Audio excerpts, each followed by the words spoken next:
अस्सलामुअलैकुम। सीरतुन्नबी सल्लल्लाहु अलैहि वसल्लम, तुम वही हो मर्दों में सबसे पहले सैयदना अबू बकर सदीक़ रज़ी अल्लाह ताला अन्हो ईमान लाए। आप सल्लल्लाहु अलैहि वसल्लम नबी अकरम सल्लल्लाहु अलैहि वसल्लम के पहले ही दोस्त थे। हज़ूर नबी करीम सल्लल्लाहु अलैहि वसल्लम अक्सर इनके घर आते इनसे बातें किया करते थे।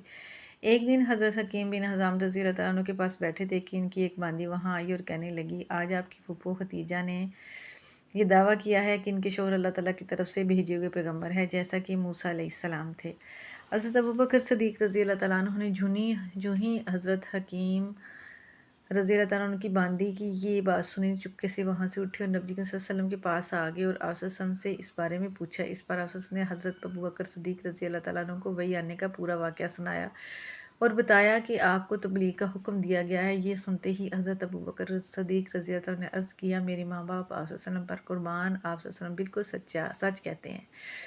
वाकई अल्लाह के रसूल हैं। आप सल्लल्लाहु अलैहि वसल्लम के इस तरह आपके इस तरह फ़ौरन तस्दीक करने की बिना कर नबी करीम सल्लल्लाहु अलैहि वसल्लम ने आपको सदीक़ का लक़ब अता फ़रमाया। इस बारे में दूसरी रिवायत ये है कि सदीक़ का लक़ब आपने उन्हें इस वक्त दिया जब आप मिराज के सफ़र से वापस तशरीफ़ लाए थे। मक्का के मुशरिकीन ने आप सल्लल्लाहु अलैहि वसल्लम को झुठलाया था। इस वक्त हज़रत अबू बकर सदीक़ रज़ी अल्लाह ताला ने इस वाक़े को सुनते ही फ़ौरी तौर पर आप सल्लल्लाहु अलैहि वसल्लम की तस्दीक की थी और आपने इन्हें सदीक़ का लक़ब अता फ़रमाया था। गर्ज़ अबू बकर सदीक़ रज़ी अल्लाह ताला अन्हु ने आप सल्लल्लाहु अलैहि वसल्लम की नबूवत की तस्दीक फ़ौरी तौर पर कर दी। हज़रत अबू बकर सदीक़ रज़ी अल्लाह ताला अन्हु का नाम नबी करीम सल्लल्लाहु अलैहि वसल्लम ने अब्दुल्ला रखा, इसलिए इनसे पहले इनका नाम अब्दुल कबा था। इस लिहाज से अबू बकर सदीक़ वो पहले आदमी हैं जिनका नाम नबी करीम सल्लल्लाहु अलैहि वसल्लम ने तब्दील किया। हज़रत अबू बकर रज़ी अल्लाह ताला अन्हु यूँ भी बहुत खूबसूरत से इस मुनासबत से आप सल्लल्लाहु अलैहि वसल्लम ने इनका लक़ब अतीक रखा था। अतीक का मतलब है खूबसूरत, इसका ये मतलब आज़ाद भी है। ये रकम देने की एक वजह ये भी बताई जाती है कि इनकी तरफ देखकर फरमाया था, ये जहन्नम की आग से आज़ाद हैं। गौर इस्लाम में ये पहला लक़ब है जो किसी को मिला। कुरैश में हज़रत अबू बकर सदीक़ रज़ी अल्लाह ताला अन्हु का मर्तबा बहुत बुलंद था। आप बहुत खुश अखलाक थे। कुरैश के सरदारों में से एक थे। शरीफ, सही और दौलतमंद थे। रुपया पैसा बहुत फ़राग दिली से खर्च करते थे। इनकी कौम के लोग इन्हें बहुत चाहते थे। लोग इनकी मजलिस में बैठना बहुत पसंद करते थे। अपने ज़माने में हज़रत अबू बकर सदीक़ रज़ी अल्लाह ताला अन्हु ख्वाब में की ताबीर बताने में बहुत माहिर और मशहूर थे। चनाचे अल्लामा इब्न सीरीन रहमतुल्लाह अलैह कहते हैं, नबी अकरम सल्लल्लाहु अलैहि वसल्लम के बाद हज़रत अबू बकर सदीक़ रज़ी अल्लाह ताला अन्हु इस उम्मत में सबसे पहले बेहतरीन तवीर बताने वाले आलम हैं। अल्लामा इब्न सीरीन रहमतुल्लाह अलैह ख्वाबों की तवीर बताने में बहुत माहिर थे। इस सिलसिले में इनकी किताबें मौजूद हैं। इस किताब में ख्वाबों की हैरत अंगेज़ तबीर है दर्ज है। इनकी बताई तबीरें बिल्कुल दुरुस्त साबित होती रहीं। मतलब यह है कि इस मैदान के माहिर इस बारे में हज़रत अबू बकर सदीक़ रज़ी अल्लाह ताला अन्हु को नबी करीम सल्लल्लाहु अलैहि वसल्लम के बाद सबसे बेहतर तबीर बताने वाले फरमा रहे हैं। अबू बकर सदीक़ रज़ी अल्लाह ताला अन्हु नस्बनामा बयान करने में भी बहुत माहिर थे, बल्कि कहा जाता है कि इस इल्म के सबसे बड़े आलम थे। हज़रत जबीर बिन मोहतम भी इस इल्म के माहिर थे। वो फरमाते हैं, मैंने नस्बनामों का फ़न और इल्म और ख़ास तौर पर कुरैश के नस्बनामों का इल्म हज़रत अबू बकर सदीक़ रज़ी अल्लाह ताला से हासिल किया, इसलिए कि वो कुरैश के नस्बनामों के बहुत सबसे बड़े आलम थे।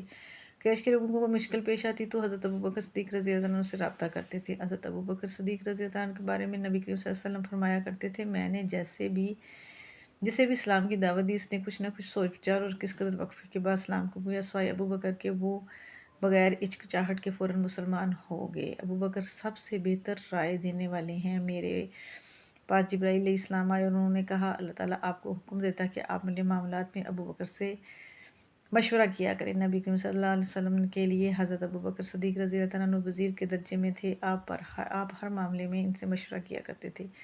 एक हदीस में आता है कि नबी अकरम सल्लल्लाहु अलैहि वसल्लम फरमाते हैं, अल्लाह ताला ने मेरी मदद के लिए 4 वज़ीर मुकर्रर फरमाए हैं।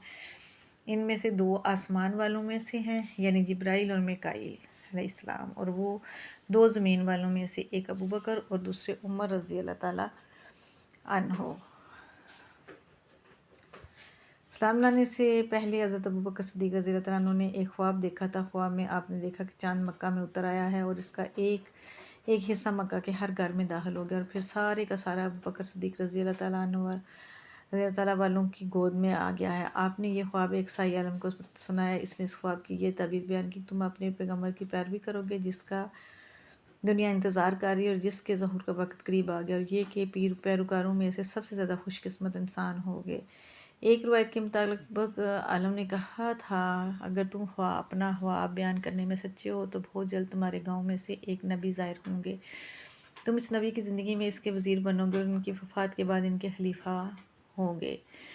کچھ عرصے بعد ابو بکر صدیق رضی اللہ تعالیٰ عنہ کو یمن جانے کا اتفاق ہوا۔ یمن میں ایک بوڑھے عالم کے گھر ٹھہرے۔ اس نے آسمانی کتابیں پڑھ رکھی تھیں۔ ابو بکر صدیق رضی اللہ تعالیٰ عنہ کو دیکھ کر اس نے کہا، میرا ہے تم حرم کے رہنے والے اور میرا ہے کہ تم قریشیوں اور تیمی خاندان سے ہو۔ ابو بکر صدیق رضی اللہ تعالیٰ نے جواب میں فرمایا، ہاں تم نے بالکل ٹھیک کہا۔ اب اس نے کہا، میں تم سے ایک بات اور کہتا ہوں، تم ذرا اپنے پیٹ پر سے کپڑا ہٹا کر دکھاؤ۔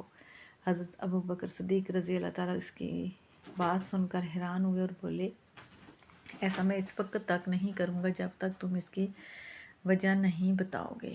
اس پر اس نے کہا، میں اپنے علم کی بنیاد پر کہتا ہوں کہ حرم کے لوگوں میں ایک نبی کا ظہور ہونے والا ہے۔ ان کی مدد کرنے والا ایک نوجوان ہوگا اور ایک پختہ عمر والا ہوگا۔ جہاں تک نوجوان کا تعلق ہے وہ مشکلات میں کو چلانے والا ہوگا، جہاں تک کہ پختہ عمر کا آدمی کا تعلق ہے وہ سفید رنگ کا کمزور جسم والا ہوگا۔ اس کے پیٹ پر ایک بال دار نشان ہوگا، حرم کا رہنے والا تیمی خاندان کا ہوگا۔ اب یہ ضروری نہیں کہ تم اپنا پیٹ دکھاؤ کیونکہ باقی سب علامتیں تم میں موجود ہیں۔ اس بات پر حضرت ابو بکر صدیق رضی اللہ عنہ نے اپنے پیٹ پر سے کپڑا ہٹا دیا۔ وہاں ان کی ناف کے اوپر سیاہ اور سفید بالوں والا نشان ملا۔ تب وہ پکار اٹھا، پروردگار کعبہ کی قسم تم وہی ہو۔